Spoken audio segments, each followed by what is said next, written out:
Oke, anak-anak kelas 11 yang saya cintai, selamat siang.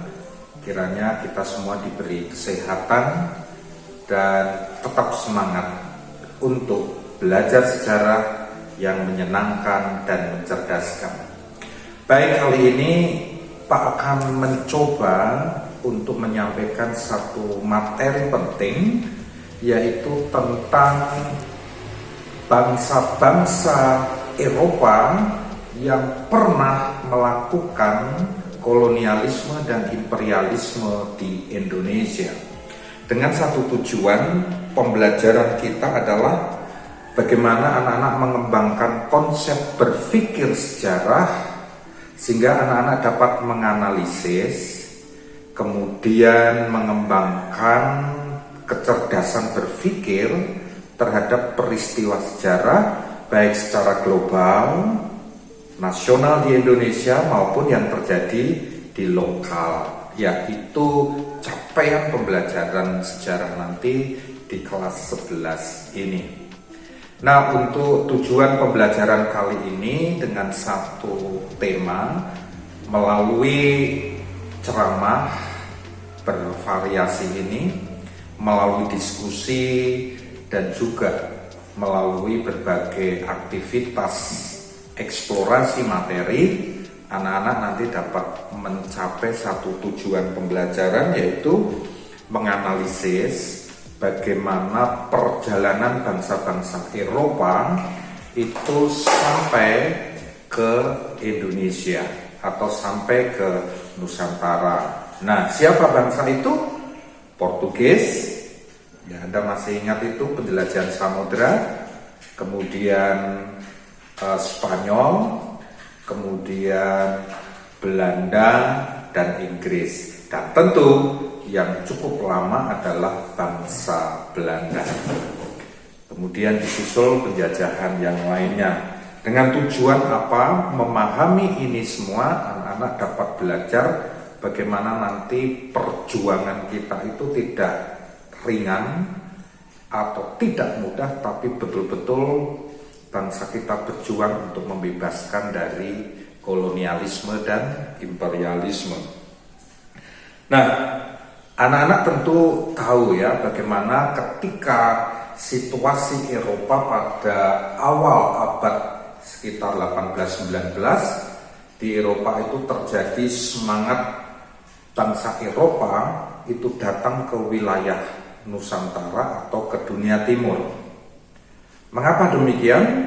Karena didorong banyak hal, ya, seperti perjalanan seorang Marco Polo, musafir dari Italia.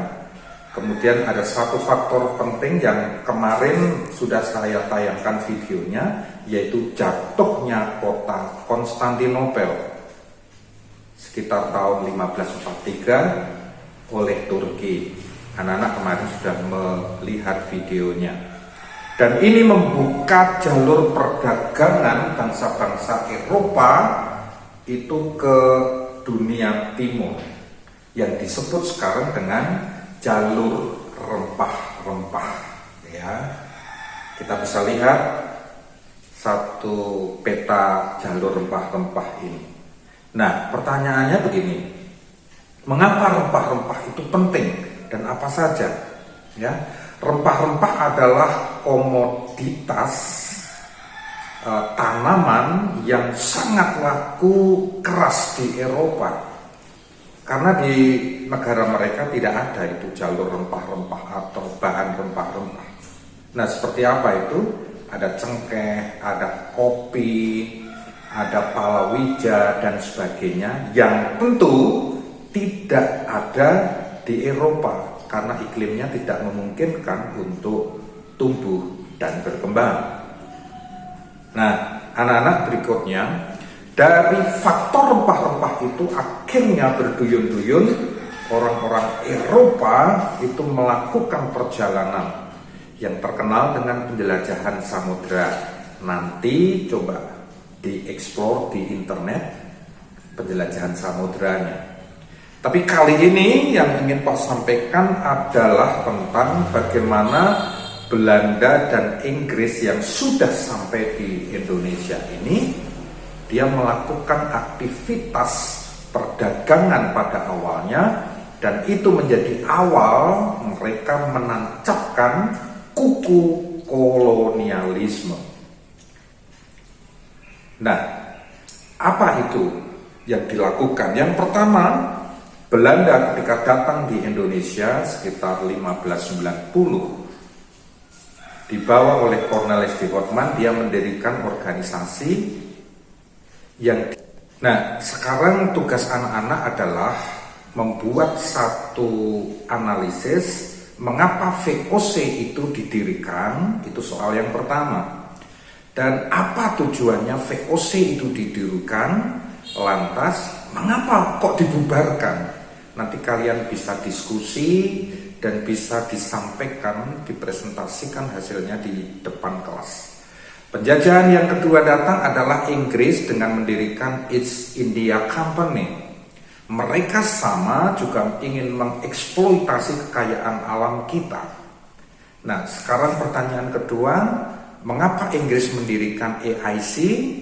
Dan kemudian akhirnya Inggris ini tidak menjajah lama di Indonesia dan harus kembali kemudian menjajah di India.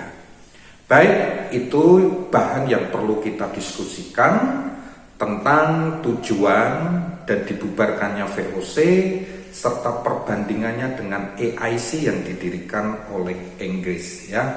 Tentu ini menjadi bagian penting karena merupakan tonggak awal kolonialisme yang terjadi di Indonesia, dan itu menimbulkan perlawanan.